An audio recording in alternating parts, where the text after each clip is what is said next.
عمومی طور پہ جب ولی کا ذکر آئے تو اس کے ساتھ کرامت کا تصور ساتھ جڑا ہوا ہوتا ہے، لیکن یہ بات ذہن میں رکھیں کہ یہ ولی کو اللہ کی طرف سے دیا گیا اعزاز تو ہے، لیکن یہ ولی کی علامات سے نہیں ہے۔ یعنی ولی کے لیے جو شرطیں ہیں، جو نصاب ہے، وہ ایمان اور تقوی ہے۔ اگر کسی کے اندر یہ دو خوبیاں پائی جائیں اور وہ کمال درجے کی موجود ہوں، لیکن کرامت آپ تک نہ پہنچے یا ظہوری نہ ہو ساری زندگی، تو اس کے ولی ہونے میں شک نہیں ہے۔ اور ایک شخص کے اندر آپ کرامت دیکھیں لیکن یہ دو خوبیاں نہ پائی جائیں تو اس کو ہم کرامت ہی قرار نہیں دے سکتے، وہ استدراج ہوگا۔ ہر وہ خرق عادت امر جو بغیر کسی شخص سے ظاہر ہو اور ہو خرق عادت، ما فوق الفطرت چیز ہو، تو اس کو قدرت الہیہ کہیں گے۔ اور اگر وہ نبی کے ہاتھوں سے اعلان نبوت سے پہلے صادر ہو جائے تو اسے ارہاس کہا جاتا ہے، اعلان نبوت کے بعد ظاہر ہو تو اسے معجزہ کہا جاتا ہے، اور وہی چیز کسی ولی کے ہاتھ سے ظاہر ہو تو اسے کرامت کہا جاتا ہے، اور اگر کسی عام بندہ مومن کے ہاتھوں سے ظہور پذیر ہو تو اسے معونت کہا جاتا ہے، اور اگر وہی کام کسی کافر سے یا کسی فاسق و فاجر کے ہاتھوں سے ظاہر ہو تو اسے استدراج کہا جاتا ہے، جس طرح دجال کے ہاتھوں سے قرب قیامت میں ہوگا کہ وہ مارے گا بھی اور زندہ بھی کرے گا۔ اب استدراج میں اور کرامت میں فرق کرنا یہ عام آدمی کے بس کا روگ ہی نہیں ہے، وہ کیسے کرے گا؟ تو اس کے لیے سادہ کلیہ یہ ہے کہ ایمان اور تقوی کی شرط کے ساتھ اس چیز کو کرامت کہا جائے گا، اور اگر یہ دونوں شرطیں نہیں پائی جا رہی تو وہ پھر استدراج ہوگا۔ تو اس لیے ولی کو پہچاننے کے لیے کرامت معیار ہی نہیں ہوا، کرامت نصاب ہی نہیں ہوا، ولی کو پہچاننے کے لیے ایمان اور تقوی ہوا۔ اگر کرامت کو معیار بنا لیں گے تو پھر استدراج والے کو بھی ولی ماننا پڑے گا۔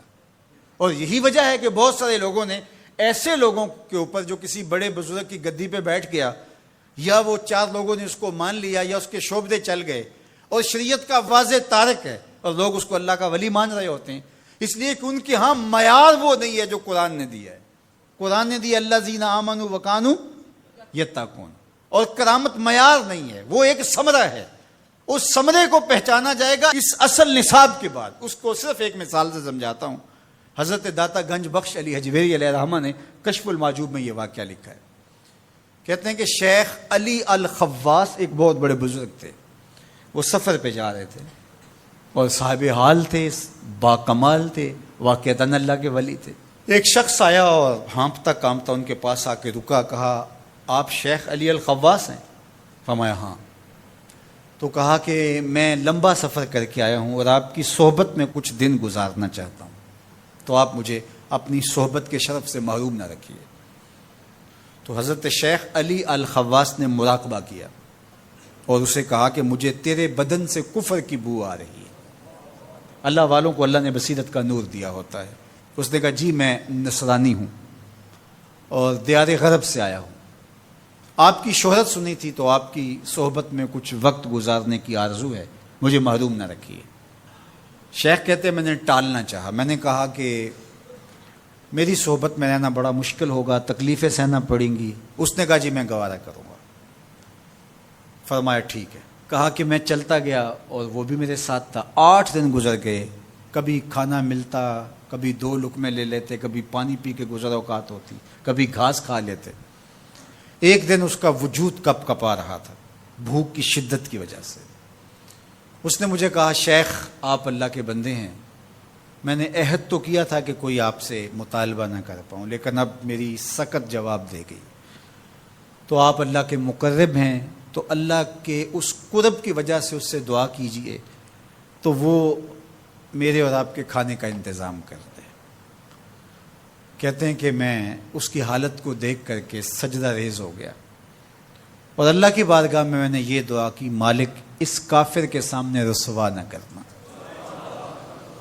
کہا جب میں نے سر اٹھایا تو آسمان سے ایک طبق اترا جس کے اوپر 2 پیالے شربت کے تھے اور 2 روٹیاں تھیں، تو میں نے ایک پیالہ اور ایک روٹی اس کو دے دی اور ایک خود لے لی، اور پھر سفر شروع ہو گیا۔ 8 دن پھر گزر گئے، پھر ایک دن وہی حالت کہ اس کا بدن کپ کپانے لگا۔ تو میرے دل میں آیا کہ روز روز حالت ایک جیسی نہیں ہوتی، تو اس دن تو لاج رہ گئی تھی، تو کہیں آج یہ پھر نہ بول پڑے، تو قبل اس سے کہ یہ بولے میں نے بول کر کے کہا کہ تو بھی عیسائیوں کا بہت بڑا پیر پادری ہے، تو آج تیری باری ہے۔ تو کہتے ہیں جب میں نے اس کو کہا تو اس نے بھی سجدے میں سر رکھ دیا، اور میں دل ہی دل میں سوچا کہ اس کا سجدہ ریز ہونا کیا معنی رکھتا ہے جب ایمان ہی نہیں ہے۔ تھوڑی دیر کے بعد جب اس نے سر اٹھایا تو آسمان سے بھی طبق اترا، جس پر 4 پیالے شربت کے اور 4 روٹیاں تھیں۔ اس نے 2 روٹیاں اور 2 پیالے میری طرف بڑھائے، اور 2 پیالے اور 2 روٹیاں اپنی طرف کر لی، اور کہا کہ کل یا شیخ کھائیے۔ میں نے کہا میں نہیں کھاؤں گا، اس لیے کہ کرامت ہو نہیں سکتی، اور استدراج کا کھانا جو ہے وہ میں کھا نہیں سکتا، چونکہ تم کافر ہو تو میں استدراج کا کھانا کھاؤں تو یہ نہیں ہو سکتا۔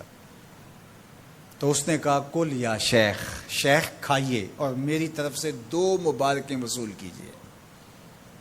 میں حیران ہوا، میں نے کہا کیا مبارکیں؟ اس نے کہا میں نے سجدے میں سر رکھا اور اللہ کی بارگاہ میں عرض کی، اے اللہ اگر اسلام سچا دین ہے تو 2 پیالے اور 2 روٹیاں عطا کر دے، اور اگر علی الخواص واقعی تیرا ولی ہے تو 2 پیالے اور 2 روٹیاں اس کے صدقے سے دے دے۔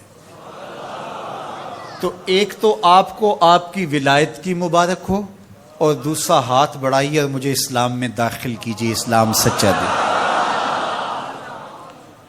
تو شیخ علی الخواص کے اس واقعہ کو ذکر کرنے کے بعد داتا گنج بخش علی حجویری فرماتے ہیں کہ علی الخواص جیسا شخص بھی یہاں پریشان ہو جائے کہ خدایا یہ استدراج ہے یا کرامت، تو کہا پھر عام آدمی کیسے فیصلہ کر سکتا ہے کہ یہ استدراج ہے یا کرامت؟